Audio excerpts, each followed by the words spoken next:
Hi అండి. నమస్తే. ఈరోజు నేను వినిపించబోయే కథ ధ్రువాంశ్ 11వ భాగము. రచన నవ్యారెడ్డి గారు. ఇక కథలోకి వెళితే, అలా ఆయుష్మాన్ రుద్ర ఇద్దరు యువరాణులను చూడటానికి వారి కోట దగ్గరికి చేరుకున్నారు. వారిద్దరూ రాజు వేషధారణలో కాకుండా మామూలు మనుషుల్లా ప్రజల్లో కలిసిపోయి ఉండటంతో వారిని కారణం లేనిది లోపలికి అనుమతించలేరు. రుద్ర నిరాశగా, ఇప్పుడెలా, తిరిగి వెళ్ళటమేనా? ఆయుష్మాన్ వారిని చూడకుండా తిరిగి వెళ్ళే సమస్యే లేదు. మరొక మార్గం చూద్దాం. రుద్ర మార్గం సంగతి భగవంతుడు ఎరుగు. ముందు ఇవాళకి మనం ఎక్కడ బస చేయవలను? ఆయుష్మాన్ చూద్దాం పదా. ఇక్కడికి దగ్గరలో ఏమన్నా సత్రాలు ఉన్నాయేమో అని ఇద్దరూ సత్రాల వెతుకులాటలో పడ్డారు. వారి శ్రమ ఫలించి ఒక దగ్గర వారికి ఒక సత్రం కనిపించింది.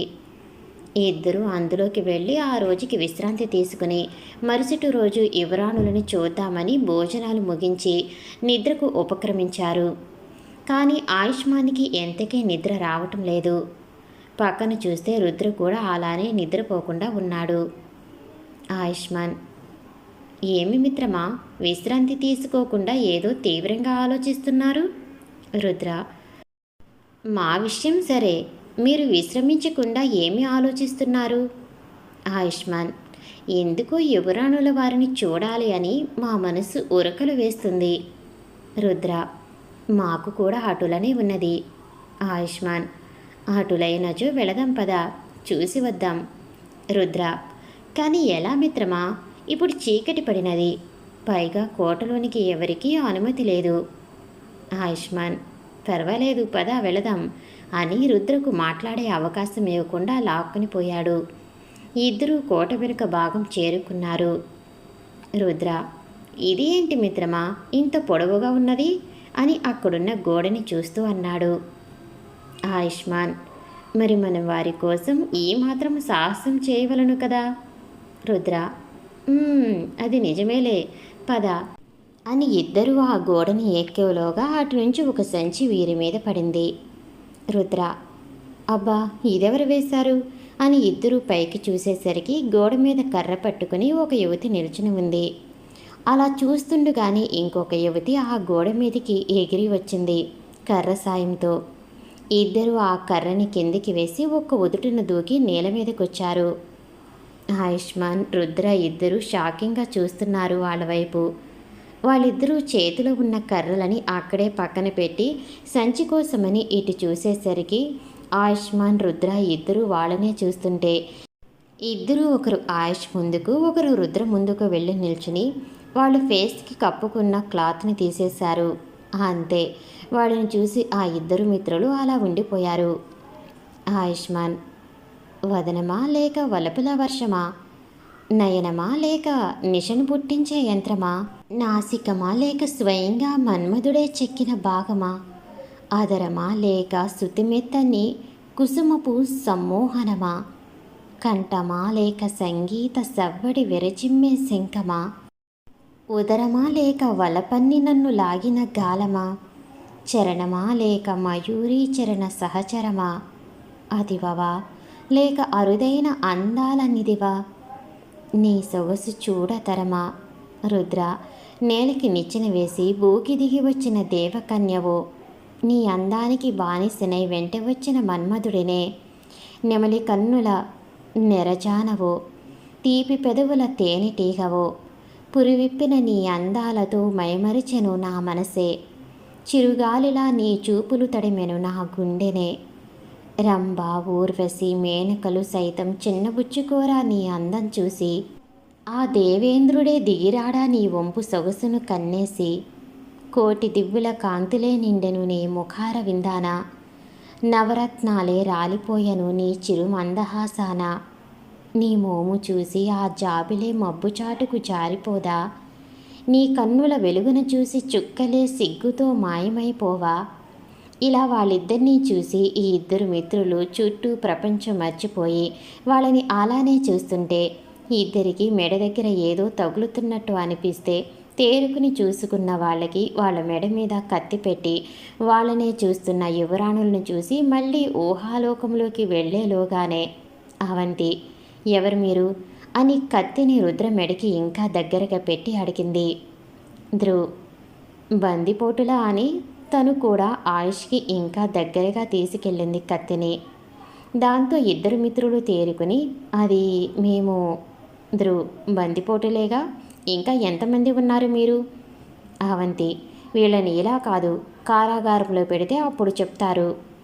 రుద్ర, అయ్యో, మేము చెప్పేది దయచేసి వినండి. మాది పొరుగు రాజ్యం, పొట్టకూటికే ఇక్కడికి వచ్చినాము. యువరాణుల వారు దయాహృదయులు అని తెలిసి వారిని సహాయం అడగదలిచి వచ్చినాము. అవంతి, సహాయం అడుగుటకు వేళ కాని వేళలో వచ్చేదరా? రుద్ర పగటి సమయంలో అనుమతి లేదు అని వెనక్కి పంపేశారు. అందుకే ఈ వేళ అప్పుడు వచ్చితిమి. ధ్రువ్, అది మేము నమ్మవలనా? ఆయుష్, మీరు నమ్మినా నమ్మకున్నా ఇదే నిజము. ఇంటికి మీరు ఎవరు? ఇలా అర్ధరాత్రి వేళలో కోట నుంచి వస్తున్నారు. చోరులా మీరు? ఆగండి, అందరినీ పిలిచెదము. మిత్రమా, అరువుము అని ఇద్దరు చోరులు చోరులు అని అరుస్తుంటే ధ్రువ్ ఆయుష్ నోటిని, అవంతి రుద్ర నోటిని మూసేసింది చేత్తో. ధ్రువ్, మేము చోరులం కాదు, యువరాణులం. ఆయుష్ ధ్రువుని అలానే చూస్తూ నోటి మీద చెయ్యి తీయమని చెప్తున్నాడు. వాళ్ళు చేతులు తీయగానే మళ్ళీ చోరులు చోరులు అని అరవటంతో అక్కడే కాపలా ఉన్న భటులు అటువైపు రావటం గమనించి ధ్రువ్ ఆయుష్ని, అవంతి రుద్రని పక్కకి లాక్కెళ్లారు. అక్కడున్న ఒక చెట్టు చాటున నిల్చుని చూస్తున్నారు. ఆ కాపలా అతను అక్కడికి వచ్చి చూసి ఎవరూ లేకపోవటంతో అలానే వెనక్కి తిరిగి వెళ్ళిపోయాడు. అప్పటికి ధ్రువ్, అవంతి ఊపిరి పీల్చుకున్నారు. వారి చేతులు ఇంకా ఆయుష్ వాళ్ళ మీదనే ఉండటం గమనించి టక్కున అవి తీసేసి, అవంతి, మేము నిజంగానే యువరాణులం. మా పేరు అవంతిక. ఈమె నా సోదరి ధ్రువంతి. రుద్ర, మరి మీరు యువరాణులు అయితే ఇలా చోరుల వల్ల ఎందుకు బయటికి వచ్చినారు? ధ్రువ్, మేము మా తండ్రి గారికి చెప్పకుండా ఒక విద్యని అభ్యసిస్తున్నాము. అందులకే ఇటుల వెళ్ళుచున్నాము. ఆయుష్, మీరు అన్ని విద్యల్లో నిపుణులు అని విన్నాము. మరి మీరు నేర్చుకోవాలి అనుకుంటున్న విద్య ఏంటి? అది కూడా మహారాజుల వారికి తెలియకుండా రహస్యంగా.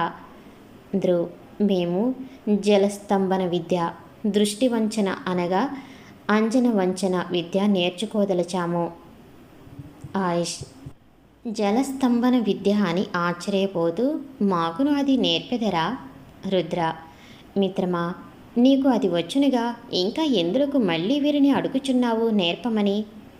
ఆయుష్ కోపంగా రుద్ర వైపు, ధ్రువ్, అవంతి ఆశ్చర్యంగా ఆయుష్ వైపు చూస్తున్నారు. ధ్రువ్, మీకు ఆ విద్య తెలుసునా? అయితే మాకు నేర్పెదరా? ఆయుష్, మీరు ప్రతిదినము ఎటుల నేర్చుకుంటున్నారు? అవంతి, ఆచార్యుల వారి దగ్గర ఒక గ్రంథం ఉంది. అందులో అన్ని కళల గురించి ఉంది. అలా ఆయన్ని అడిగి ఆ గ్రంథం తీసుకుని అందులో ఉన్న విధంగా నేర్చుకుంటున్నాము. ఇప్పుడు మీరు నేర్పితే ఇంకా బాగా నేర్చుకుంటాము. ఆయుష్, అటులనే నేర్పెదము మీకు అని అవంతి వైపు చూసి, మా మిత్రుడు రుద్ర నేర్పుతాడు, ఇంకా మీకు అని ధ్రువ్ వైపు చూస్తూ, నేను నేర్పుతాను, కానీ దానికి అనువైన స్థలం కావలను. ధ్రువ్, మేము చూపించదము స్థలం అని ధ్రువ్, అవంతి ఇద్దరూ వారి వారి అశ్వాలని పిలిచారు. ఆయుష్, రుద్ర ఇద్దరూ కలలు కంటున్నారు. వాళ్ళని గుర్రాల మీద ఎక్కించుకుని హాయిగా స్వారీ చేయొచ్చు అని. కానీ వాళ్ళ కలల మీద బిస్లరీ వాటర్ వారి ఆశల మీద నీళ్లు చల్లినట్టు. ధ్రువ్, మేము మా అక్క దీని మీద వచ్చేదము, మీరు మీ మిత్రుడు ఆ అశ్వం మీద రండి అని వారు అశ్వం ఎక్కి ముందుకు పోయారు. రుద్ర, ఆయుష్ ఒకరి ముఖాలు ఒకరు చూసుకుని పద పోదాం అని వాళ్ళు కూడా అశ్వం ఎక్కి బయలుదేరారు. అశ్వం మీద వెళ్తూనే ఆయుష్, మేము ఎవరమో మీకు తెలియదు, ఎలా మమ్మల్ని నమ్మారు? ఒకవేళ మేము అబద్ధం చెప్పి ఉంటే? ధ్రువ్, మాకు రానిది జలస్తంభన విద్య, ఇంకా దుష్టివంచన మాత్రమే ఖడ్గ విద్య. యుక్తి వచ్చు మాకు, ఎవరు ఎటువంటి వారు తెలుసుకోగలం. ఏది అబద్ధమో ఏది నిజమో మాకు తెలుసును. ఆయుష్, రుద్ర సైలెంట్గా వారి వెనక వెళ్తున్నారు. అలా ఆ నలుగురు ఒక నది దగ్గరికి చేరుకున్నారు. ధ్రువ్, ఇది ఓబ్ నది, ఇచ్చటనే మాకు నేర్పవలసినది. ఓబ్ నది రష్యాలో ఉంది. అలా ధ్రువ్కి ఆయుష్, అవంతికి రుద్ర జలస్తంభన విద్యని నేర్పుతున్నారు. ఆయుష్ రుద్ర చెప్తుంటే ధ్రువ్ అవంతి ఇద్దరూ శ్రద్ధగా వింటూ వాళ్ళు చెప్పినట్టే చేస్తున్నారు. అలా చేస్తున్న సమయంలో ఎక్కడి నుంచో ఒక ఏడుపు వినిపిస్తుంటే నలుగురు ఒక పరి చుట్టూ చూసి ఏమూ లేకపోయేసరికి మళ్ళీ వారి పనిలో పడ్డారు. ఈసారి ఏడుపు ఇంకా పెద్దగా వినిపిస్తూ ఎలా ఉంది అంటే గుండెల్లో వణుకు పుట్టేంతగా ఉంది ఆ ఏడుపు. ఎవరో బాధగా కర్ణ కఠోరంగా ఏడుస్తున్నారు. ఆ ప్రాంతమంతా ఆ ఏడుపుతో మారుమోగుతుంటే నలుగురు వారి వారి ఖడ్గాలను తీశారు. ఆయుష్ రుద్రల చేతిలో ఉన్న వేరే ఖడ్గాలను చూసి ధ్రువ్, ఎవరు మీరు? మీకు ఆ ఖడ్గాలు ఎలా వచ్చాయి? ఆయుష్, ఇప్పుడు అవి కాదు, మనం ముందు ఉన్న ప్రమాదం ఏంటో చూడవలెను. అవంతి, ఇవి రాజ్యపు రాజుకి తప్ప సామాన్య మానవులెవరికీ దక్కవు. ఎవరు మీరు? రుద్ర, ఇప్పుడు మేము ఎవరమో ముఖ్యమా, లేక ప్రమాదాన్ని తెలుసుకుని పరిష్కరించటమా? క్షత్రియ కాంతలే కదా, ఆ మాత్రం ఇంగితం లేదా? ఈలోగా ఆ ఏడుపు ఇంకా ఎక్కువ అవటంతో ఆయుష్, మిత్రమా, వాదులాడుటకు ఇది సమయం కాదు, ముందు అది ఏమిటో చూడవలే అని ధ్రువ్ వాళ్ళ వైపు తిరిగి, మీకు మా మీద నమ్మకం ఉన్నచో ఈ ప్రమాదంలో పోరాడుటకు మాకు సహాయం చేయండి, లేనిచో మీరు తిరిగి కోటకి వెళ్ళండి, ఇక్కడ ఉండుట ప్రమాదం. ధ్రువ్, ఇది మా రాజ్యపు సమస్య, మేము లేకుండా ఎలా? అవంతి, మీ మీద మాకు నమ్మకం ఉన్నది. వీళ్ళు ఇలా మాట్లాడుతూ ఉండగానే ఉన్న పలంగా అక్కడ నదిలోని నీరు ఉవ్వెత్తున పైకి లేచింది. ఆ శబ్దానికి అటు చూసిన నలుగురు ఆశ్చర్యపోయారు.